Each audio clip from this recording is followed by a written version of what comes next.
Hey guys, welcome back to the channel, and today we're going to be reacting to Battle of Thermopylae, 480 BC, the 300 Spartans. So I guess, have you seen the movie what? 300? No, Oh, so I guess I heard of it, but oh, I've never seen it. this is Yes, Sparta. yes. So I guess this is the real story.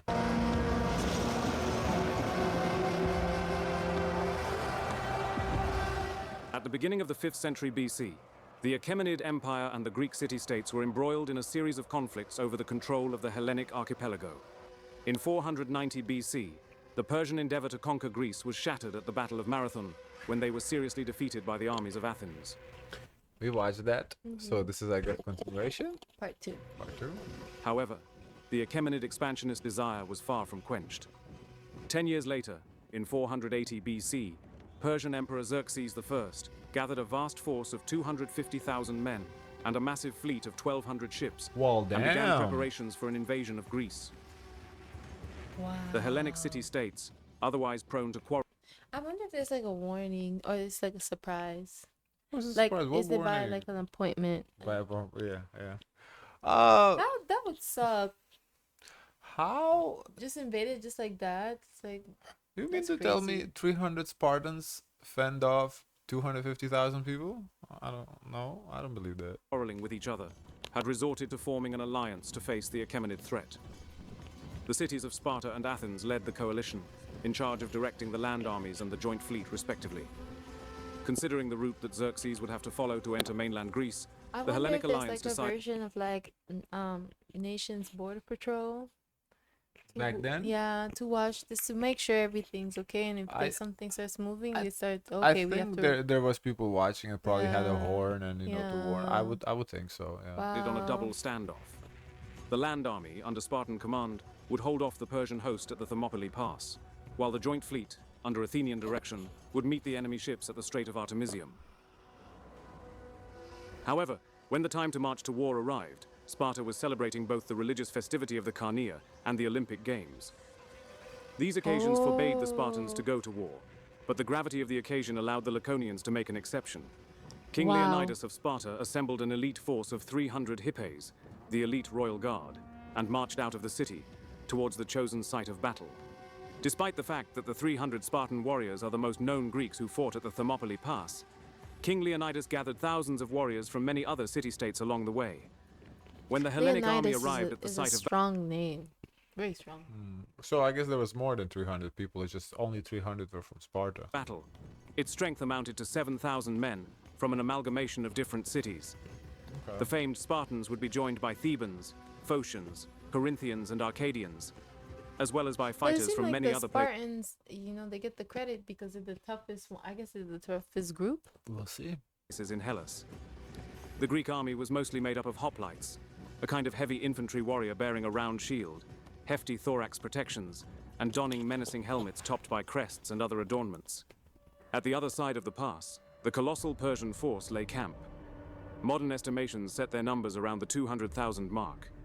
The camp of the invading force must have been dreadful to contemplate, extending wide along the Greek Yeah. coastline.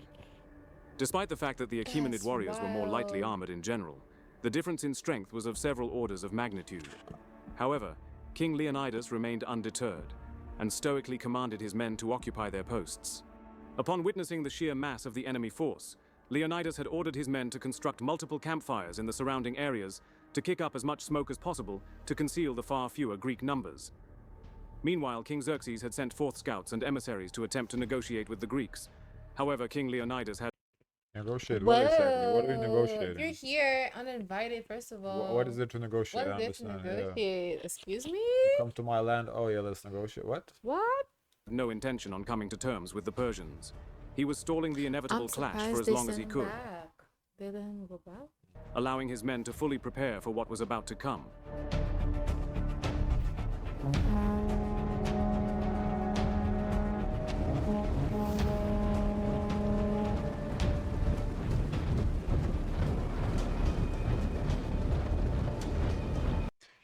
Random thought, but 250,000 people. Where do they go shit and eat and pee and all that? When they come on the boat? Oh, Or yeah, when not they on the arrive? boat, but when they arrive. There's no how many people you need to find, how many bushes you need to find. Yeah, That's crazy. that's wild. I can't imagine 250,000 people on the beach. Exactly, on just on the beach, and like foods too, like how much. Yeah. So they have to bring ships just for food. It's crazy because that's a Mm. shitload of people. Mm-hmm.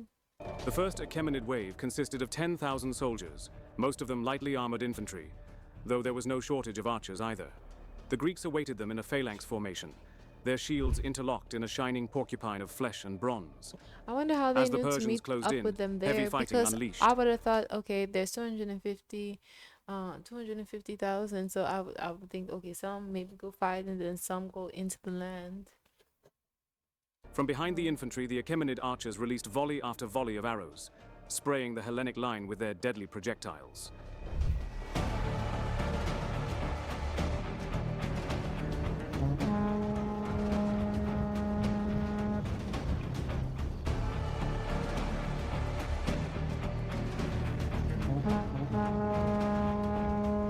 Battle positions!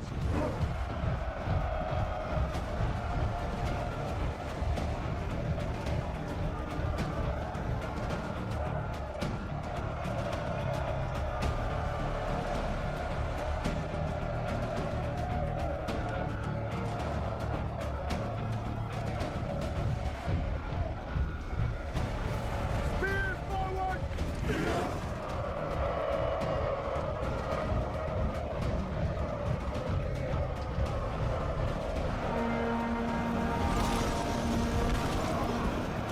Where's the archers though? I want to see the archers.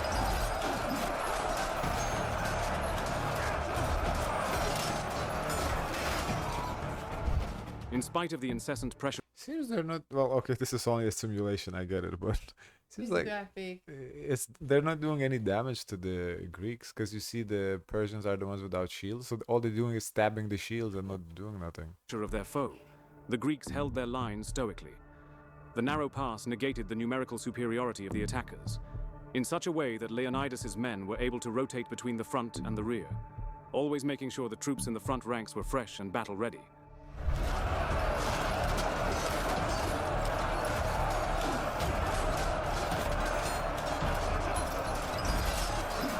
I can imagine the Persians bringing the armor on the ship either.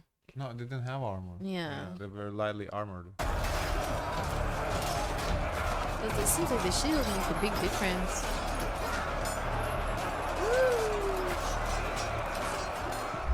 Persian archers loosed arrows overhead into the advancing Spartan lines. The bronze wall of shields held firm against the onslaught. Right before another wave of Persian infantry would clash, the Greeks would quickly disengage and draw the Persian infantry away from their main force. Isolated and in a head-on fight, the light Persian infantry were being massacred against the far superior and heavily armored Spartan hoplites. They were simply no match in a head-on engagement against the vast sea of bronze-armored warriors. So they know what they're doing. They're like, oh, you have 250,000 people. You know what? We're going to kill them 10,000 at a time. Wow. Who fought for the very freedom of their homeland and livelihoods. No matter how heavy the From the push, back, the they Greek said phalanx no. held the line, and the waves of attacking Persians eventually desisted. Considering the Wow, failure yeah. of this first assault, Yeah. King Xerxes then you're decided that he next. should I'm soften the up the enemy next. before No. assailing them again.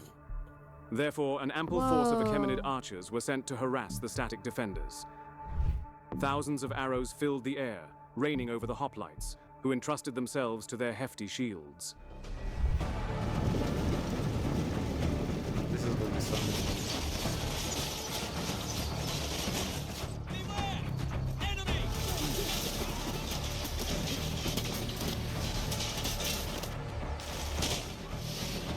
They're bound to run out of archers. Arrows? Arrows. Fire! Bring those bastards down!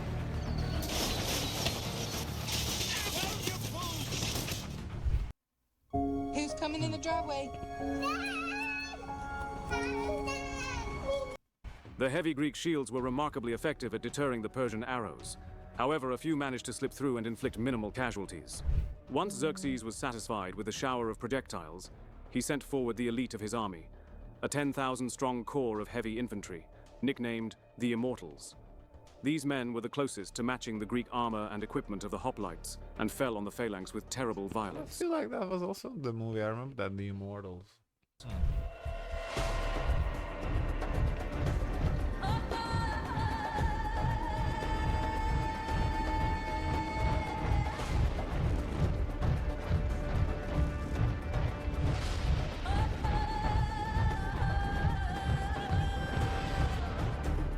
Under the push of the elite enemy infantry, Leonidas resorted to a deceitful strategy to win the day. He commanded his forces to feign a retreat, luring the first lines of Immortals to break their formation and give chase.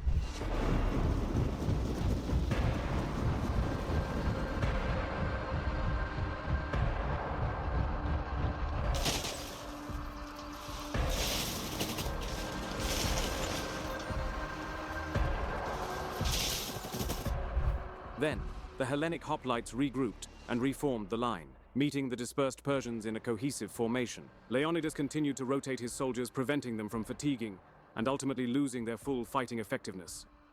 The Persian Immortals, however, were better trained, armed and skilled than their previous comrades, and were putting up a much tougher fight against their Greek foes.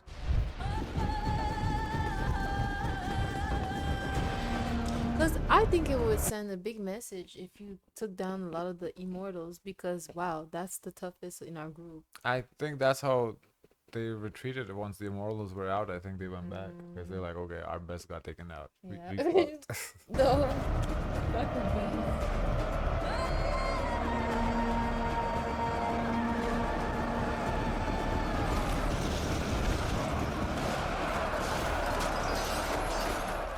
Ultimately, the superior Greek tactics and fighting prowess would prove to be pivotal in this engagement. The result was so devastating that the Immortals retreated, and King Xerxes called off the attack for the day.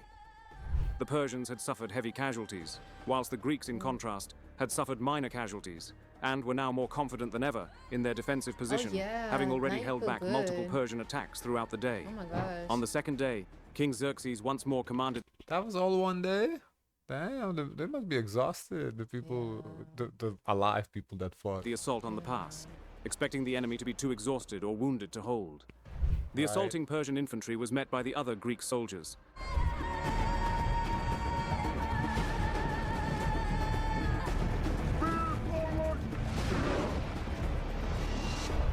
The Thebans, Thespians, and Arcadians, who had all primarily remained at the rear during the fighting the day before.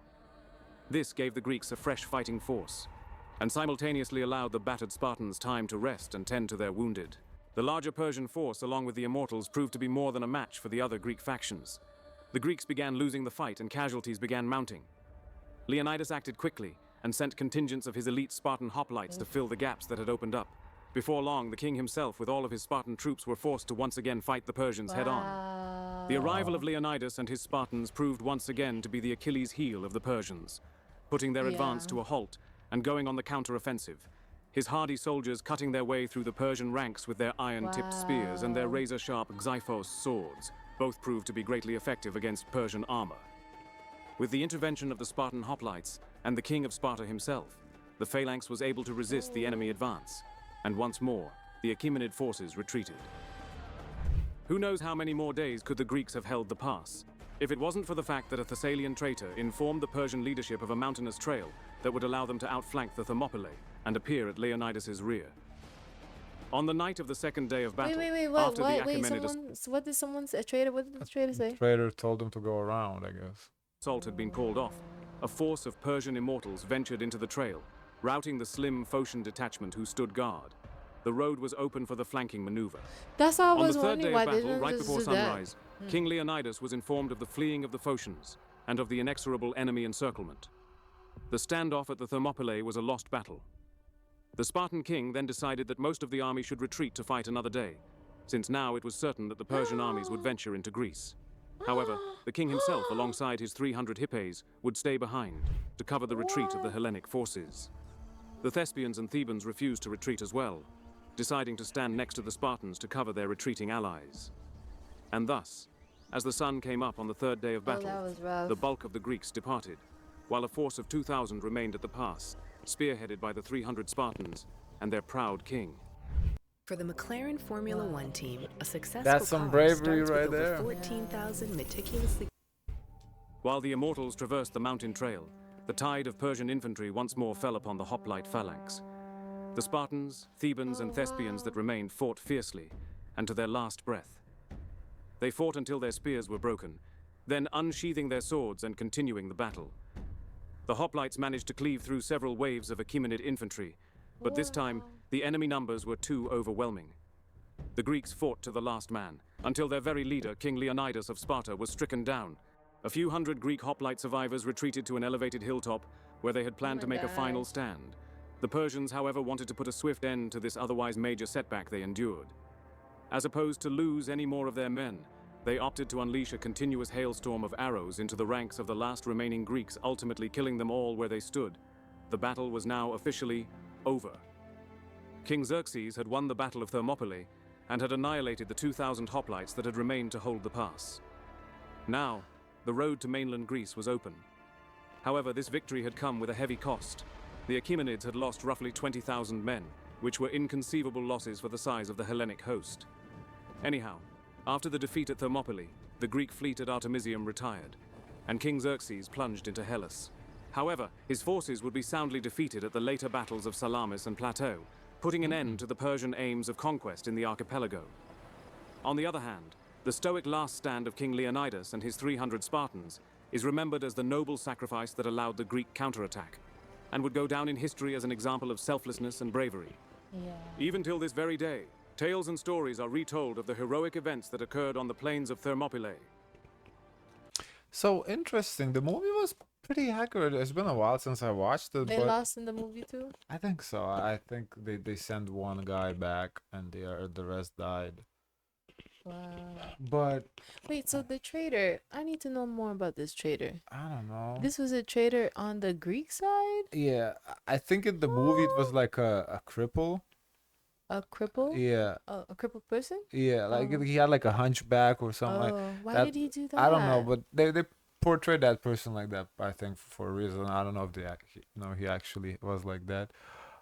But I think the movie was pretty accurate because watching this, I feel like I remember, like, obviously before watching it I couldn't tell you what happened, but now this kind of like of watching this as a refresher, I feel like the movie kind of followed this pretty accurately.